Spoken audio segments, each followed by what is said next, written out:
Weather demand হইলে নাকি সবাই খিচুড়ি খায়, কিন্তু আমাদের আবার এই ওয়েদার ডিমান্ড এগুলো কিচ্ছুই লাগে না। আমরা সবসময় খিচুড়ি খাই, কারণ আমাদের খিচুড়ি এত পরিমাণ প্রিয়। আমরা যখন তখন খিচুড়ি রান্না করে খাই। বৃষ্টির জন্য অপেক্ষা করে কি লাভ আছে? কারণ বৃষ্টি কখন হইব, কখন খিচুড়ি খামো, এর চেয়ে ভালো যখন খাইতে ইচ্ছা করবো তখনই রান্না করে খামু। আর আপনারা কারা কারা আঙ্গ মতন খিচুড়ি খাইতে এত পরিমাণ পছন্দ করেন তারা কিন্তু অবশ্যই কমেন্ট করে জানাইবেন। আমাদের বাসায় সবাই কিন্তু খিচুড়ি খাইতে অনেক বেশি পছন্দ করে, কিন্তু সবচেয়ে বেশি পছন্দ করি আমি। আমি হলাম একজন পিওর খিচুড়ি খোর। যেই দিন বাসায় খিচুড়ি রান্না হয় সেদিন তো আমার কোনো কথাই নেই। প্লাস আমি দিন রাত 24 ঘন্টায় খিচুড়ি খাই। তাই আজকে শেয়ার করবো আপনাদের সাথে আম্মুর হাতের স্পেশাল খিচুড়ি প্লাস 3 ধরনের স্পেশাল ভর্তা। তাই ভিডিওটা না টাইম না পুরো ভিডিওটা দেখবেন। সো হ্যালো গাইজ, আসসালামু আলাইকুম। কি অবস্থা সবার, কেমন আছেন? আশা করি আপনারা সবাই অনেক বেশি ভালো আছেন। আপনাদের দোয়া এবং ভালোবাসা আলহামদুলিল্লাহ আমরা অনেক বেশি ভালো আছি। This is me Shahjahan Maria from our Kulsum সোয়ার। আপনারা আবার কেউ ভাববেন না যে এটা আজকের ভিডিও। এটা কিন্তু আজকের ভিডিও না, এটা আরো 2 বছর আগের ভিডিও।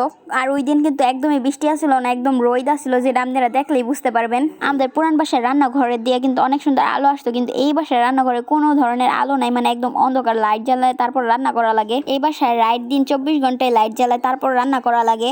আর লাইটের আলোর লেগে ভিডিও বেশি সুন্দর আয় না। তাই এই বাসায় আওয়ার পড়তে আপনাগুলোকে কোনো রেসিপি শেয়ার করা হয় না। আগের বাসার রেসিপির ব্লগগুলাই এখন আপনাগুলোকে আবার শেয়ার করতেছি। যাই হোক, আম্মুর খিচুড়ি রান্না কিন্তু হয়ে গেছে। আর এখন আম্মু ভর্তা বানায় নিব। খিচুড়ি কেমন রান্তো এটা তো আপনারা সবাই জানেনি, তাই আর খিচুড়ির ডিটেলসের রেসিপি বললাম না। আর এই জায়গায় ভর্তা বানানি লেগে আমি সবকিছু রেডি করে নিতেছে।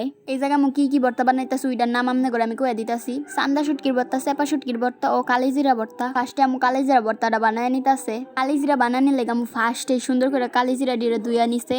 তারপর কড়াইয়ে অল্প একটু তেল দিয়ে কালিজিরা ডিরে দিয়ে একটু ভাইজা নিছে।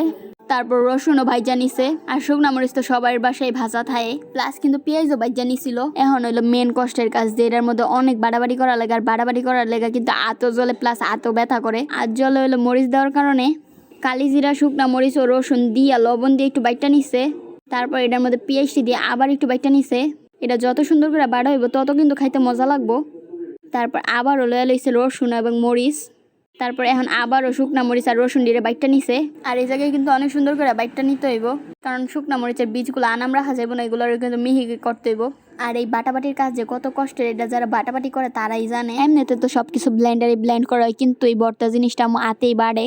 ব্লেন্ডারে ব্লেন্ড করেও কিন্তু আম্মু ভর্তা বানাইতে পারে, কিন্তু আমাদের বাসায় সবাইকে ব্লেন্ডারে ব্লেন্ড করে ভর্তা নাকি তাদের কাছে সেই রকম মজা লাগে না।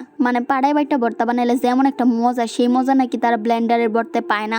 আর আম্মুর কাছেও নাকি পাড়ায় বাটা ভর্তাই বেশি মজা লাগে, তাই আম্মু পাড়া বাইটাই ভর্তা বানায় সবসময়। আজকে তো তাও কম ভর্তা বানাইছে, অন্যদিন তো এর চেয়েও বেশি ভর্তা বানায়। একসাথে 9-10 রকমের ভর্তা বানায়। আমি জাস্ট চিন্তা করি আম্মুর হাতের অবস্থাটা কি হয়।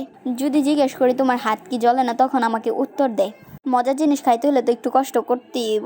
কি একটা অবস্থা, হাত জ্বলে শেষ হয়ে গেল, ভর্তা বানানো বাদ দেওয়া যাইব না, ভর্তা খাওয়া বাদ দেওয়া যাইব না। যাই হোক, ওই শুটকির ভর্তাটাই কিন্তু আমার লাস্টে শুটকি অ্যাড করে দিছিল। লবণ, ধনিয়া পাতা, পেঁয়াজ দিয়ে বাইটা নিছিল। আর এই শুটকি ভর্তাটাও কিন্তু সেম ভাবেই বানাইবো। এই ভর্তা বানানোর লেগাও ফার্স্টে সুন্দর করে মরিচ, শুকনা মরিচ, লবণ দিয়া বাইটা নিছে। তারপর শুটকি আর পেঁয়াজ অ্যাড করে দিছে। তারপরে এটি সবটির আবার এক লগে বাইটা নিছে।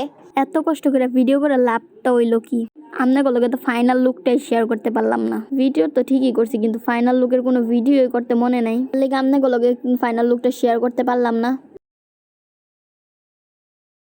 যাই হোক, আমাদের আজকের এই ভিডিওটি ছিল এই পর্যন্ত। আজকের ভিডিওটি আপনাদের কাছে কেমন লেগেছে সেটা কিন্তু অবশ্যই কমেন্ট করে জানাবেন।